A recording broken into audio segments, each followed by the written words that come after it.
So welcome back to our channel friends. मैं आप सबका अपने चैनल स्टॉक्स फॉर लाइफ पे बहुत स्वागत करता हूं। Welcome to STFL family. DFL में बस बात की जाए, टाटा केमिकल्स बहुत ही शानदार कंपनी है और दोस्तों टाटा ग्रुप का मतलब यही है, डिविडेंड प्लस ग्रोथ। और दोस्तों इसी बीच में अगर आप देखें तो पता है कि टाटा केमिकल्स में अपने बॉटम से बहुत ज़्यादा रैली आ चुकी है, लेकिन फिर भी गैस इसमें और भी रैली आने की संभावना है। ऐसा क्यों? को पता है कि टाटा केमिकल्स अपने आप में ही एक ऐसी केमिकल कंपनी है जो आने वाले कल में EV व्हीकल्स के जो ड्रीम है उसको पूरा कर सकती हैं। ये बहुत सारे ऐसे केमिकल्स बनाती हैं जिनका दोस्तों EV में सीधा संबंध है। तो इसी बीच में गाइस इनके शेयर होल्डर्स के लिए अच्छी खबर हमें देखने को मिल रही है। आपको पता है Q4 के नंबर्स आए थे, नंबर्स उतने प्रॉमिसिंग नहीं थे जितने अदर केमिकल कंपनी ने किया है। तो इसी बीच में गाइस इनके AGM हुए थे और AGM में इनके चेयरमैन से बहुत सारे सवाल जवाब किए गए। तो उसका जो आउटकम है वो क्या निकल के आया, और लास्ट डे की बात की जाए तो भारी तेजी हमें देखने को मिल रही थी। तो इसी बीच में करना क्या है, सब कुछ करूंगा crystal clear. Channel first time होंगे सब्सक्राइब कर सकते हैं इस तरह क्वालिटी कंटेंट को सबसे पहले एक्सेस करने के लिए। Now without delaying any for time let's begin. अगर आप देखें तो लास्ट डे हमें जब ट्रेडिंग डे स्टार्ट था दोस्तों, फ्राइडे के दिन की मैं बात बोल रहा हूँ, 6% की हमें तेजी देखने को मिली। अब गाइस कोई भी स्टॉक इतना भागता है तो इसके पीछे कोई ज़रूर वजह होती है। मैं दोस्तों वही डिस्कस करूंगा, लेकिन उससे पहले अगर आप देखें तो ईयर टू डेट की बात की जाए, जी हाँ दोस्तों, ईयर टू डेट में हमें टाटा केमिकल्स ने 60% रिटर्न जनरेट करके दिया है, जो अपने आप में बोलूंगा कि काबिल तारीफ है। अगर देखें आप इनका ऑल टाइम चार्ट, तो ऑल टाइम चार्ट भी बहुत प्रॉमिसिंग देखने को मिलता है। लेकिन दोस्तों इधर अगर आप देखें तो इसमें जो फॉल हुआ था, इस फॉल का सीधा वजह था इनके अर्निंग्स को लेके, इनके फ्यूचर प्रॉस्पेक्ट को लेके। लेकिन जैसे EV के रोल को लेके सामने सब कुछ क्लियर हुआ तो उसके बाद दोस्तों हमें एक धमाकेदार तेजी देखने को मिली। और उसके बाद दोस्तों जो शेयर का प्राइस है वो बहुत टूट चुका था और दोस्तों उधर से ये 3 गुना रिकवर कर चुका है। लेकिन अगर आप देखें तो प्री कोविड लेवल का जो हाई था दोस्तों वैसे सक्सेसफुली ब्रीच नहीं कर पाया है। तो आने वाले कल में इनके चेयरमैन को क्या लगता है, शेयर प्राइस में क्या रिफ्लेक्शन देखने की उम्मीद है, उसको भी एक बार देख लेते हैं। अगर आप देखें तो आपको पता है कि टाटा केमिकल्स हो गए, टाटा ग्रुप के चेयरमैन हैं चंद्रशेखरन जी, उनसे ग्लोबल ऑपरेशन पे सवाल पूछा गया कि इनके जो बिजनेस हैं, आपको पता है कि टाटा केमिकल्स की बात की जाए तो यूके में भी काम देखने को मिलते हैं, US में भी काम देखने को मिलते हैं, और भी दोस्तों अदर कंट्रीज में देखने को मिलते हैं, इंडिया में तो काम करते ही हैं। तो इनके जो रेवेन्यू में जो एक डिक्लाइन देखने को मिला था, इनके प्रॉफिट मार्जिन में डिक्लाइन देखने को मिला था, इसको लेकर इनका क्या प्लान है, तो इनका आंसर क्या था उसको भी एक बार दिखा देते हैं। इस बात की जाए जो इनके AGM हुए थे, उस AGM में जो 82 AGM थे किसके, टाटा केमिकल्स के। और दोस्तों उधर पे ये बहुत सारे सवाल हमें देखने को मिले थे, जैसे इनके जो ऑपरेशनल जो इनकम है वो कब रिलीज़ होंगे। अगर पता है टाटा केमिकल्स बहुत ज़्यादा काम करते हैं, मैंने बताया कि US में, UK में, केनिया में इनके Tata chemicals international manufacturing operation चलते हैं। और जिसमें गाइस जो रेट थे कहाँ के दोस्तों, तो US के और UK के जो रेवेन्यू थे वो हमें रेट देखने को मिले थे। तो इसको लेके बहुत लोगों ने, बहुत निवेशकों ने इनसे पूछा तो उन्हें बताया कि ग्लोबल जो डिक्लाइन की वजह से सेल्स में हमें एक फॉल देखने को मिला, लेकिन आने वाले कल में सेल्स में अच्छी खासी तेजी की भी उम्मीद ही कर रहे हैं। अगर आप देखें तो फर्दर उन्होंने बताया है कि कंपनी को अपनी जो कैश फ्लो है उस पर काम करने की आवश्यकता है।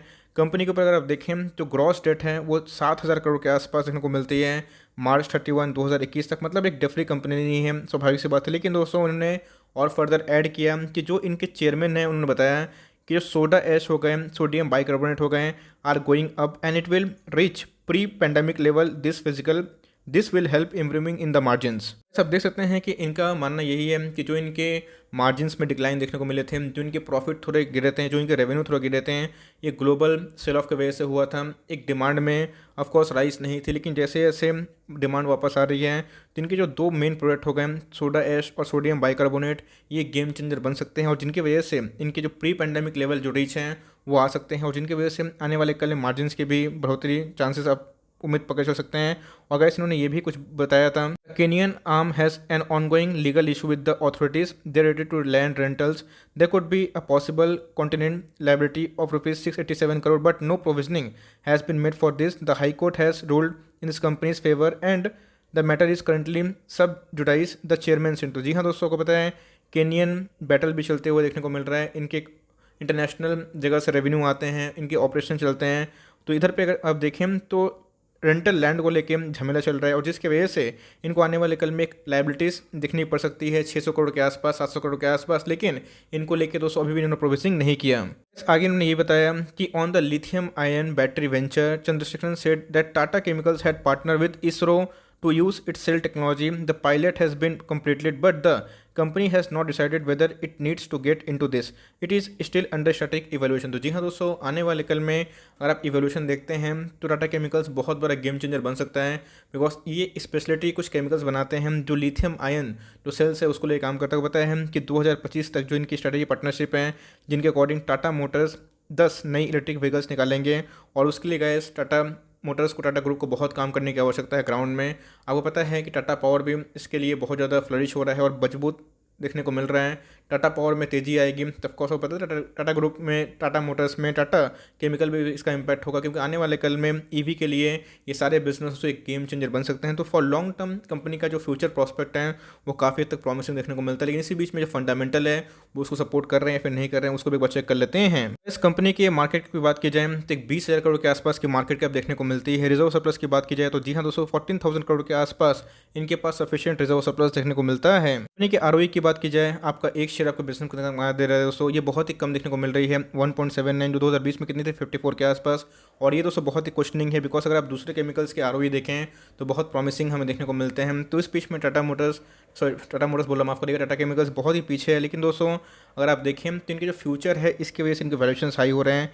कंपनी के करंट रेशियो 1.49 है, ठीक ठाक है। और कंपनी के ऊपर डेट है ऑफकोर्स है 0.3 के आसपास। तो जी हाँ, कंपनी पर डेट है, इस बात को ध्यान रखिएगा, और जिसकी वजह से ही मार्केट में ये अपने पुराना जो प्रीवियस हाई है उसको तोड़ नहीं पा रहा। इस लास्ट डिलीवरीज की बात की जाए तो अगर आप देखें तो हमें 21% के आसपास देखने को मिल रही है। और दोस्तों लास्ट डे हमें एक अच्छी खासी तेजी देखने को मिली थी। अगर आप देखें तो 6% दोस्तों शेयर तेज हुआ था।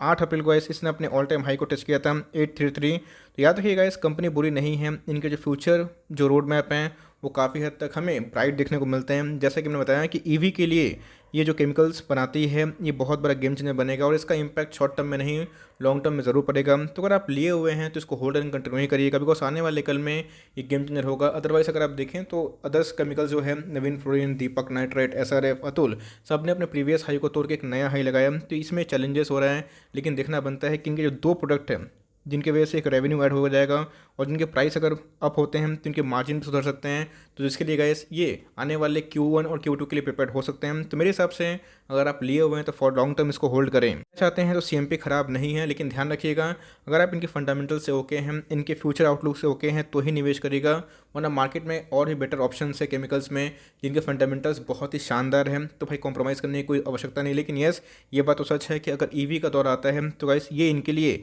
एक गेम चेंजर साबित हो सकता है, और इनके जो मार्केट कैप में वृद्धि होगी, और कंपनी की बात की जाए तो और ही भाग सकता है। तो मेरे हिसाब से कंपनी फंडामेंटली ख़राब नहीं है, लेकिन यस इनके ऊपर डेट इशू है, तो इनको अपने फंडामेंटल से बहुत चेंजेस लाने पड़ेंगे। लेट्स सी क्योंकि नंबर्स कैसे आते हैं। अच्छी आने की उम्मीद है, बिकॉज इनका जो कमेंट्री है काफ़ी पॉजिटिव देखने को मिलता है। तो यही छोटी सी अपडेट थी गाइस, जहाँ मैंने बताया कि क्या न्यूज़ निकल के आ रही है। आई होप दोस्तों वीडियो आपके लिए हेल्पफुल था।